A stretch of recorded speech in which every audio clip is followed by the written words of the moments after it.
Packet Exchange news today. We've got news from NetIce ONAP, that's a Linux Foundation product, something from Ignition, and of course it was CiscoLive this week. So let's get to it.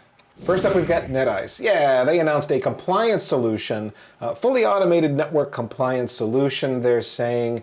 And what is that all about? That is, if you've got a network that needs to be compliant with some standard, you can use NetIce to help you automate that. Well, what does that really mean? Because that's all a little mysterious. So I dug in and I found on their website a network compliance data sheet that explains what's going on here. You can create policies and rules. Once you've created those policies and rules, you can automate the compliance of those rules. In other words, you're going to check that the network is compliant with those rules. You're going to validate that via an automated process. And then you've got reporting and signaling, it says. That is, if you need to do something because you're out of compliance, you can integrate with Splunk or your network management system or ticketing in some way.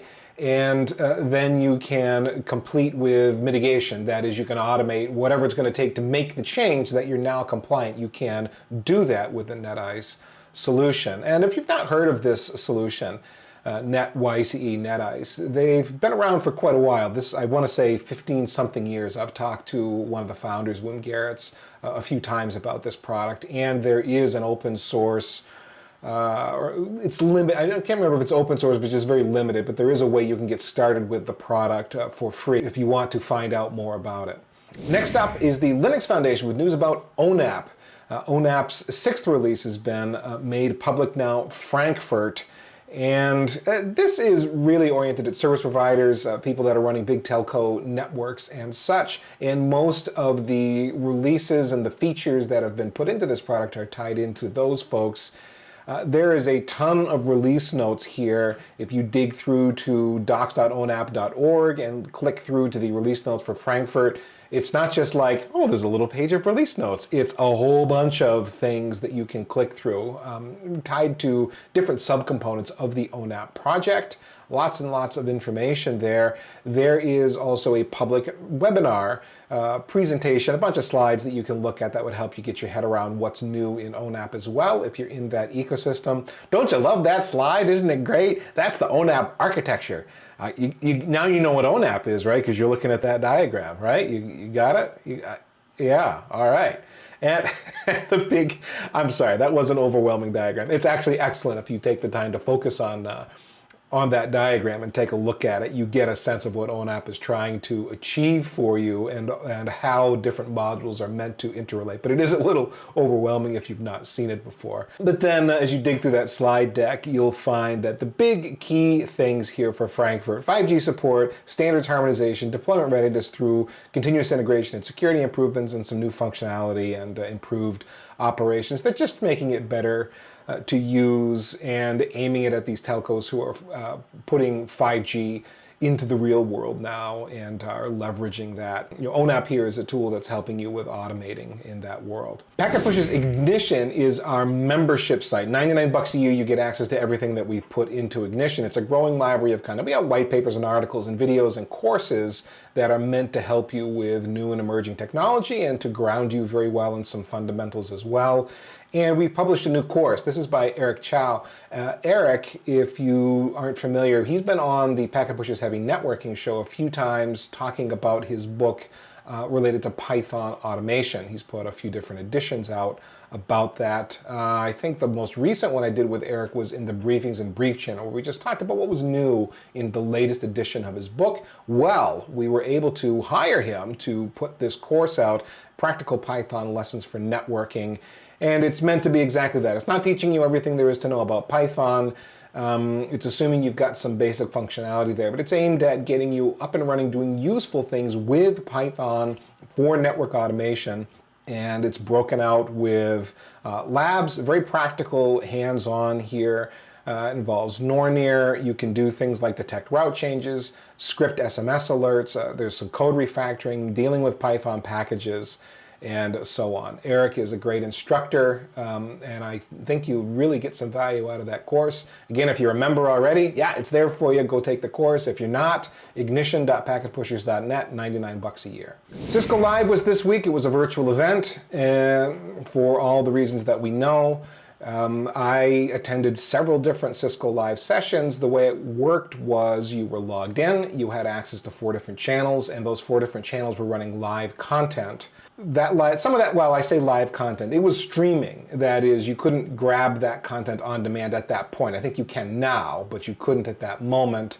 And you would just be streaming whatever they were streaming off in a given channel. A lot of it was pretty clearly pre-recorded, but very well done. There were not a ton of huge announcements coming out of CiscoLive. Often there are. There really weren't this year, but there's 2 I wanted to highlight.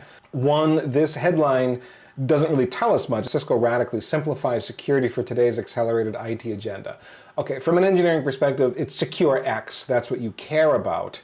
And SecureX, the broadest and most integrated cloud-native cybersecurity platform. I actually looked at a presentation on this on CiscoLive because they were pushing this pretty hard. And the big idea is a lot of the Cisco security functionality is being brought under this SecureX umbrella. And I believe, if I remember right from the demos and the presentation that I watched during CiscoLive, this is a product, this is a thing. It's not a concept, it's actually a branded thing that you can buy, SecureX. And here's the session that you would want to go to for that. If you go up to CiscoLive.com, if you're registered, you can find all of these sessions. DLB PSO-32, you can watch that. It's not going to take more than 45 minutes or an hour of your time to figure out what SecureX is and get an idea of what Cisco is actually trying to sell you and whether you think that matches well with your environment. My gut is if you're a big Cisco shop and you're using a lot of Cisco products already, security products particularly already, SecureX might be interesting. It gives you a big console, kind of a unified view of your security posture from the Cisco security product perspective. Helps you deal with events, helps you deal with things that are coming up on the network that need to be mitigated in some way. The next announcement here, Cisco delivers enhanced network insights, enables smarter automation. Again, this didn't, as a headline, doesn't really tell us much as engineers, but here's the idea. IT can easily segment and secure networks with intuitive automated policies.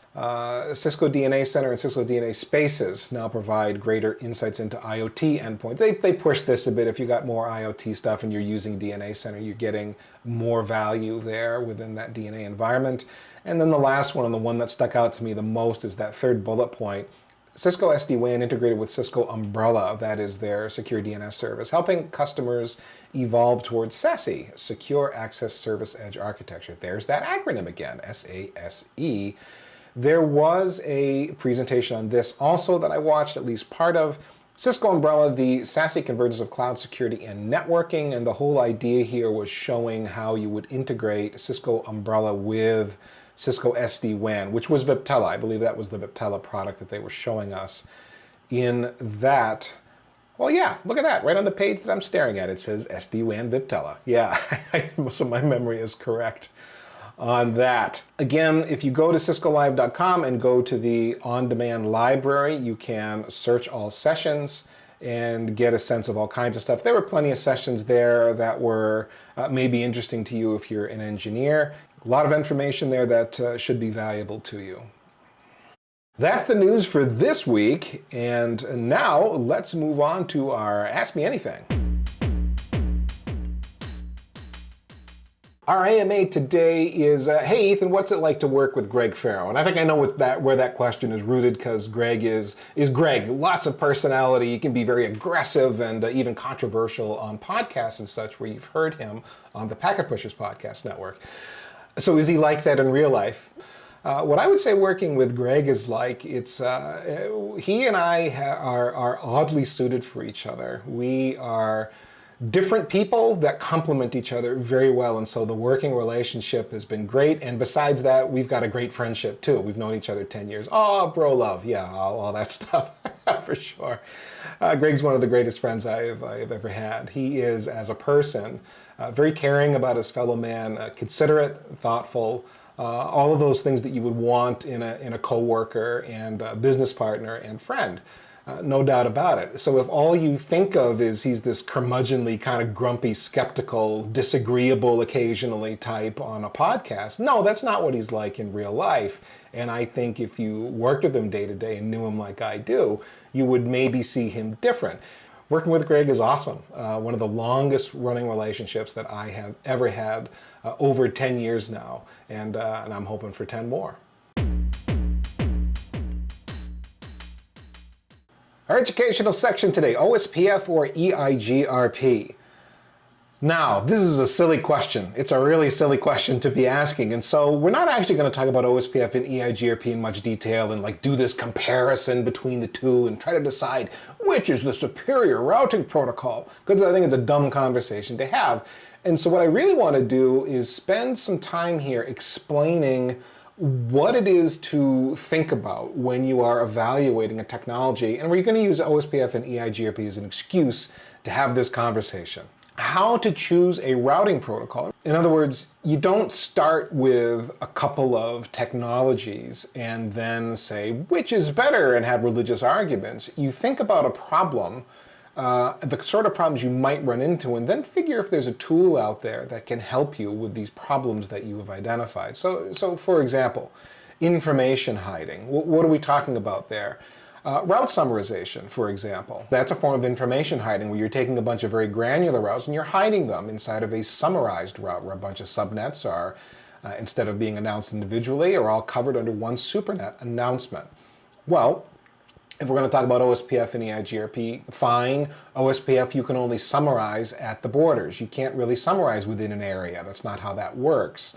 OSPF requires that all routers in an area have the exact same database, and so you can't summarize between routers that way. There's some filtering tricks you can do here and there that make routes not appear in the FIB, forward information base, but they're still going to be in the OSPF routing, the RIB database, or else routers in the same area don't calculate the same thing and you end up with weird results. EIGRP, hey man, you can stick that EIGRP summary statement kind of anywhere you like as long as you're doing it in a logical way that's been well designed. Well, scaling, here's another question, another consideration for us. How many routers could you put into a routing domain or in a specific OSPF area, let's say? Is that a concern? Do you have lots and lots of routers that you're worried about? Can you perform stub routing of some kind so that some routers maybe don't need to know everything that's going on in other areas and be performing calculations all the time, or be worried about having to recompute where the next route might be?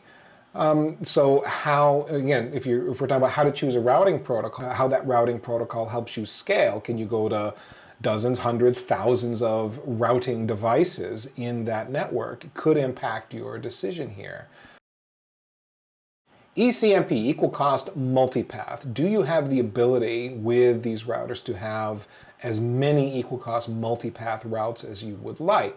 That is, routes that are parallel, one next to another, where you would be distributing traffic hopefully evenly across them. So from a routing protocol perspective, do you have as many ECMP paths available to you within that routing protocol as you'd like?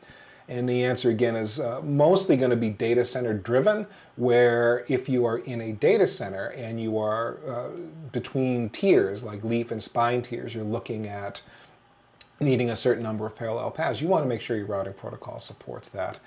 And again, in this scenario, I don't know that it really would make much of a difference, but it is one of those criteria that you would be considering if you were choosing a routing protocol.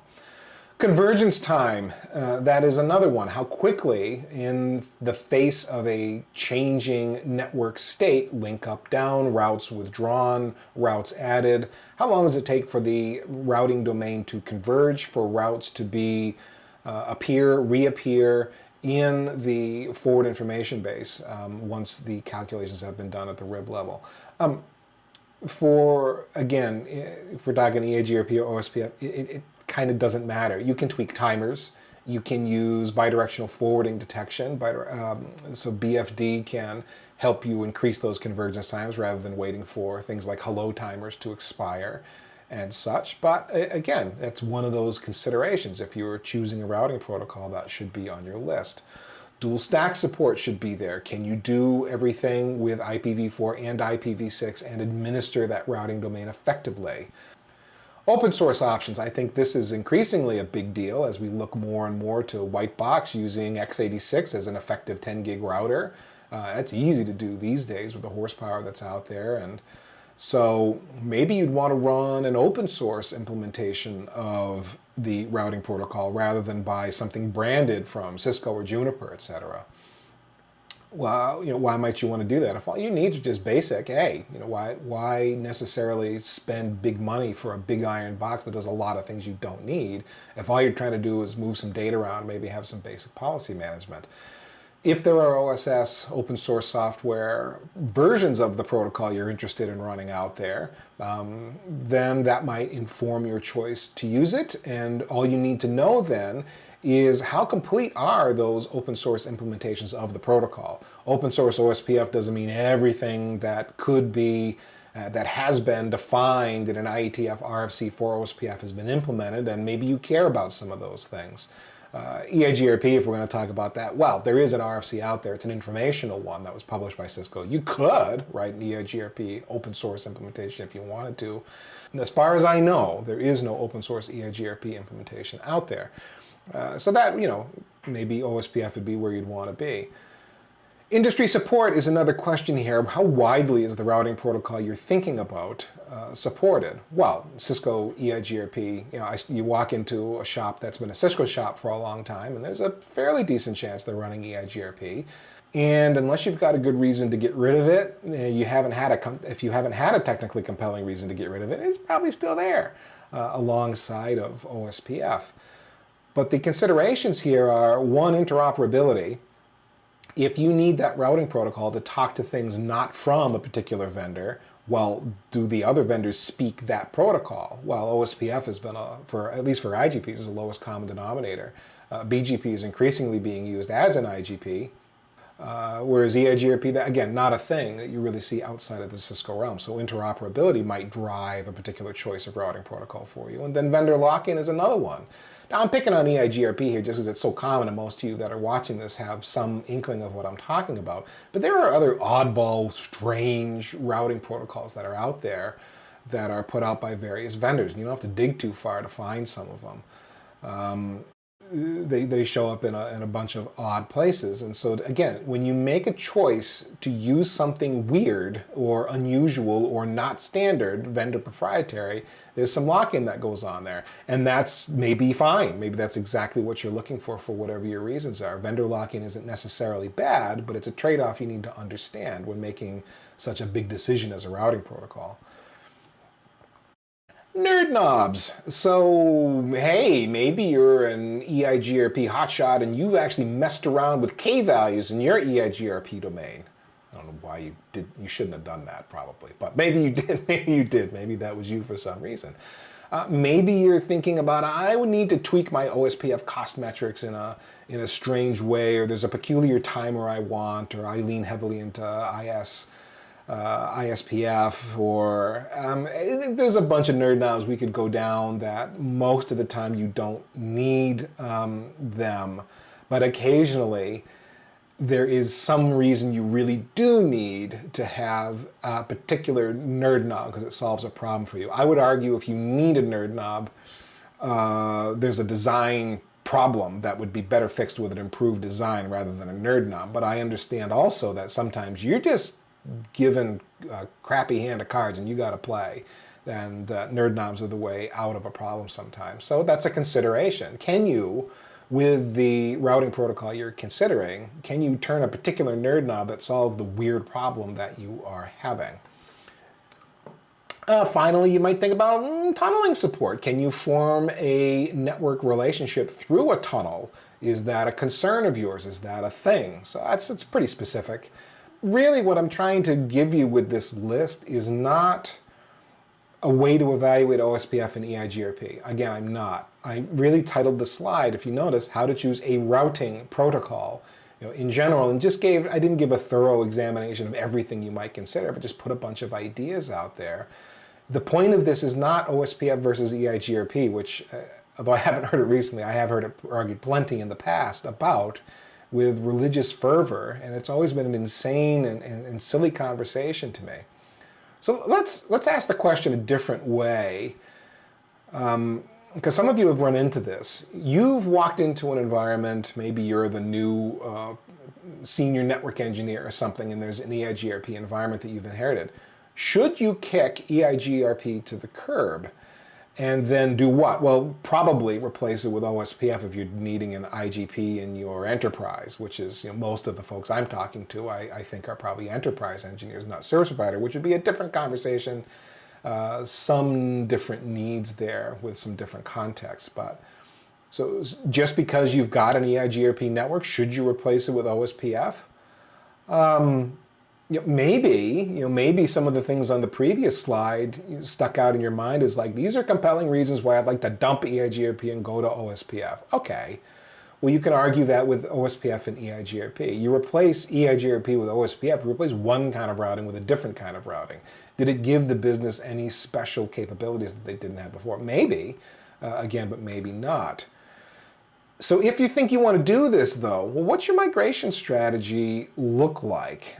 This is sort of a big deal in that migrating a live routing domain to a different routing topology is hard. It is definitely hard, and I'll tell you why. Mutual redistribution. That is, if you're going to transition in where you're going from one routing domain to another over time, where they've got to run in parallel for some amount of time, then for a while, you're going to be taking the routes that are known to the EIGRP domain, announcing them to the OSPF domain. Then you're going to take the routes that are known to the OSPF domain and announce them into the EIGRP domain. And you've got these redistribution routing points, which, oh, by the way, you should be redundant with, so you don't have a single point of failure at your redistribution router.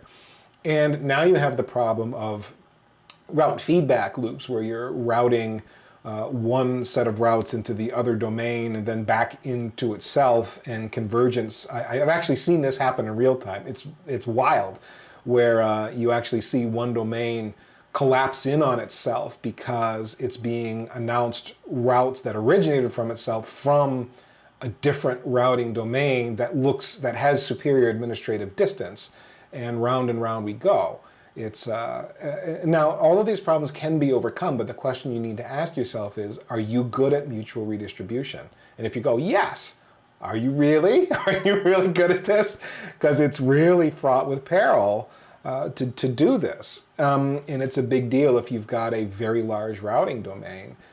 You really need to ask yourself, why are you doing this? What is the reason that you are changing routing domains, and it's going to be worth all of this frustration, a somewhat technically challenging project that's fraught with a bit of peril and potentially instability and downtime for the business if you get it wrong. You need to be able to, and there may be very good reasons to do this. So for example, do you have some non-Cisco boxes that will require routing, and you're going to use OSPF to talk to those boxes? Okay, that could be a very good reason. But then I'll challenge you this way. Do those non-Cisco boxes really need to run OSPF and be a participant in the dynamic routing infrastructure? Are they transit boxes, or are they end boxes? Can you just get away with a couple of static routes to a load balancer that has the ability to run OSPF and participate in your OSPF domain? But could you just as simply, on that load balancer, get away with a static route that points back towards the core, and a couple of static routes in the core that point towards the load balancer? Wouldn't that be good enough? Yeah, but I like OSPF. Static routes suck. Yeah, I know, man, but you're talking about a really significant project just so that you can feel smug that you got OSPF cranked up on that middle box. If you can solve the middle box with static routes, and that's a stable thing that you can do without it being a single point of failure, there's nothing wrong with that. It works. Keep it simple. Keep it simple. We can ask the same questions for other potentially non-Cisco boxes that participate in your network. Firewalls come up. Oddball gateway routers that might be sitting out there that maybe aren't Cisco boxes for whatever reasons, and more. you need to be able to clearly understand why you need those devices to participate dynamically in the routing domain, to announce routes and to receive routes. If you can answer that question, great. If you can't answer that question clearly in your mind and you can get away with static routes and it's just kind of like an idealism thing, I just want everything running OSPF and then I'll feel good about it. It'll be clean and tidy and elegant and I'll like that. Maybe that's not the right answer for the business, though, and you got to think about the trade-offs. It's kind of a big deal. So if you see what I'm saying there, do you need a device to participate in the dynamic routing, or you just want the device to participate in dynamic routing? I understand why you want to. You want it just to be clean and beautiful. You want it to be lovely. So all of this to make the point, OSPF versus EIGRP, it's a silly discussion. The reasons you would ask all of these questions and have these arguments back and forth have very little to do with the merits of the protocols themselves, both of which can get the job done for you with a bit of forethought in the routing design. And so we're doing the ministry of silly walks here. We're just, running around, getting all excited and evangelistic about, I picked OSPF and EIGRP, but lots of tools in this way, when tools, protocols and software and even architecture sometimes, they aren't the problem. They aren't the big concern here. Tools are a response to the problem. Tools are the answer that we arrive at, not the thing we argue about overly much. We need to understand business problems very clearly, think about the tools that might apply to that situation, and then in the context of a specific business problem, decide what tools we're going to use. Once you've got it that far, if you then need to have a discussion about the merits of the IGP, OSPF or EIGRP, let's say, yeah, then you can maybe have that discussion. At that point, it makes sense.